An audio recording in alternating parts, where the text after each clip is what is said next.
आपको एक बात बताता हूं, आज से मेरी बात मान लोगे तो कल्याण है।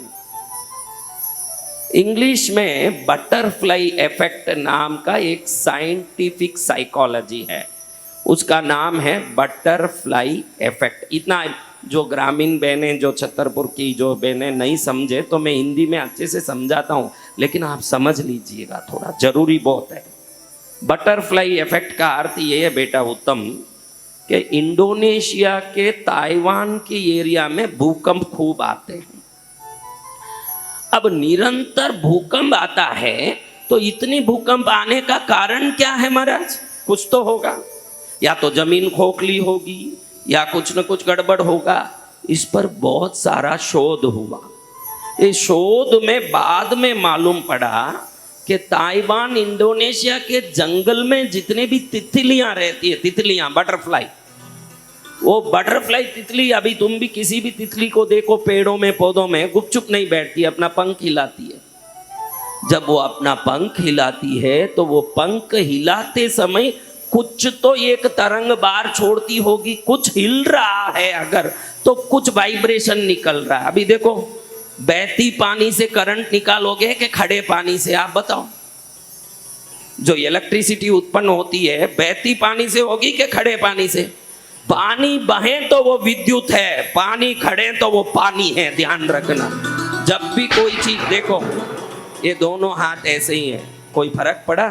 ऐसे रगड़ो, देखो गर्मी आती है। कुछ भी एक चलन होता है तो वहां कुछ न कुछ एक क्रिया की प्रतिक्रिया होती है। अभी हाथ रगड़ा, गर्मी आई कि नहीं? अब ऐसे रखो, कोई गर्मी आ रही है? तो जब भी कोई चलन होता है, कुछ चलता है, उसमें इफेक्ट आता है।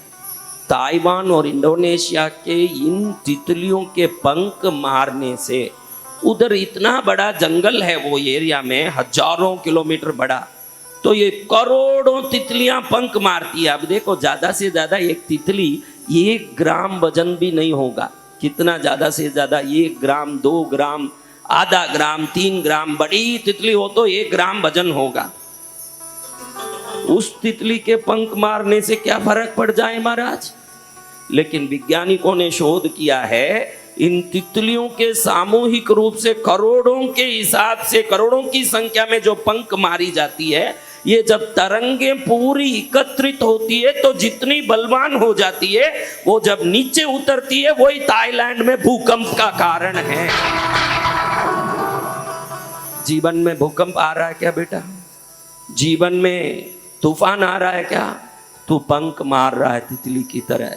ये जब तुझे ही मालूम नहीं पड़ेगा कि मैं क्या करना, आप सबको बोलता हूँ, आप जब खाली बैठे रहते हो भाइयों बहनों, तो एक पेपर पेन लेके कुछ न कुछ लिखना शुरू कर देते हो बिना काम, अपना नाम या कुछ ऐसे ऐसे गोल मोल बनाने लगते हो न कुछ डिजाइन। आपको मालूम नहीं है कि मैं बैठे बैठे यहाँ फालतू कुछ घुमा रहा हूँ हाथ, और ब्रह्मांड में तरंगों को घुमा के मेरे ऊपर प्रहार करने के लिए मैं एक युद्ध का शुरुआत कर रहा हूँ मेरे जीवन में। बिना काम शरीर मत हिलाइए। आप इतना समझ लीजिए, आपका अंग संचालन का कारण होना चाहिए। ना हो तो ही बकेट में हाथ डालें, मग में हाथ डालें, पानी उठाएं, नहाएं। कुछ काम करना हो तो ही काम करें, अगर काम नहीं हो तो गुपचुप बैठें। क्योंकि जब बिना काम, देखो, काम से आप शरीर हिलाते हो तो वो काम से जुड़ के वो तरंग उस काम में लगता है, और जब बिना काम शरीर हिलाते हो तो वो तरंग ब्रह्मांड की ऊर्जा की ओर जाके वहां से जब वापस आएगा। देखो भाई, कई लोग मुझे पूछते हैं, क्या मैं टांग हिलाऊं तो मेरे ऊपर तकलीफ आएगा? 600 करोड़ लोग हैं महाराज दुनिया में, वो तो तरंग कहीं भी जा सकता है। नहीं जाएगा बेटा। 600 करोड़ गायें खड़ी भी हो तो बछड़ा जैसे अपनी माँ को ढूंढ के बराबर पहुंच जाता है, तेरा कर्म तुझे ही मिलने पहुंचेगा वहां बराबर। जय जय। 600 करोड़ में किसी को नहीं पहुंचेगा। 600 करोड़ गाय खड़े हैं महाराज, बछड़ा अपनी माँ को छोड़ के दूसरे के स्तन में मुंह डाल देगा? वो बछड़ा कैसे ये मेरी माँ है समझ लेता है। एक जानवर में इतनी शक्ति है तो आपके कर्मों में उससे ज्यादा शक्ति है, वो आपको ही ढूंढ के आएगा वापस। गाली गलौज कर रहे हो, ध्यान रखना, वापस आएगा तो इससे 1000 गुना दुख बन के आएगा। लड़ाई कर रहे हो, ध्यान रखना, इससे 1000 गुना बन के आएगा। परेशानी हो रही है, इससे 1000 गुना बन के आएगा।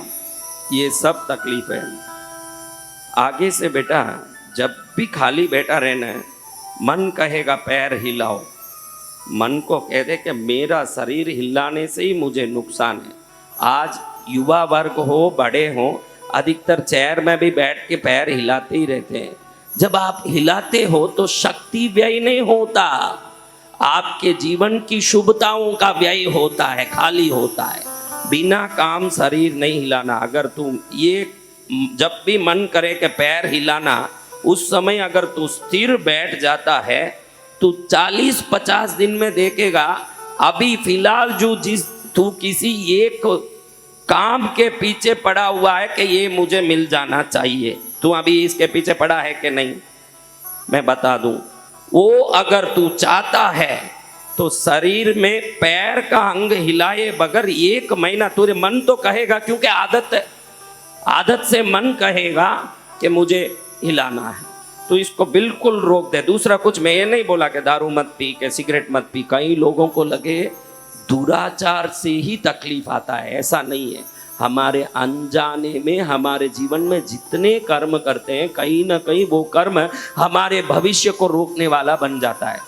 आज से पैर नहीं हिलाऊंगा, इतना ही कर, अगली कथा में आएगा जब तू तेरा काम हो चुका होगा, मेरी गारंटी है। जय जय गुरुदेव। तेरा काम हो चुका होगा, तू बोलेगा कि इससे होता है, जरूर होता है। हमारे ये शरीर देखो, हमारे में कहते हैं कि ये आंख फड़कने से ये होगा ना, ये आंख फड़कने से ये होगा। आंख फड़कने से इतना सारा हो जाता है तो पैर फड़कने से क्या क्या नहीं होता होगा, सोचिए महाराज। बैठ जाओ, तू सच्ची में उत्तम बन जाएगा बेटा। तू मेरा बेटा है तो खूब खुश रहेगा, तेरा कल्याण होगा, ईश्वर करेंगे सबका कल्याण हो। दरबार किस लिए लगा है? ये शिव दरबार है, कोई खाली नहीं जाएगा।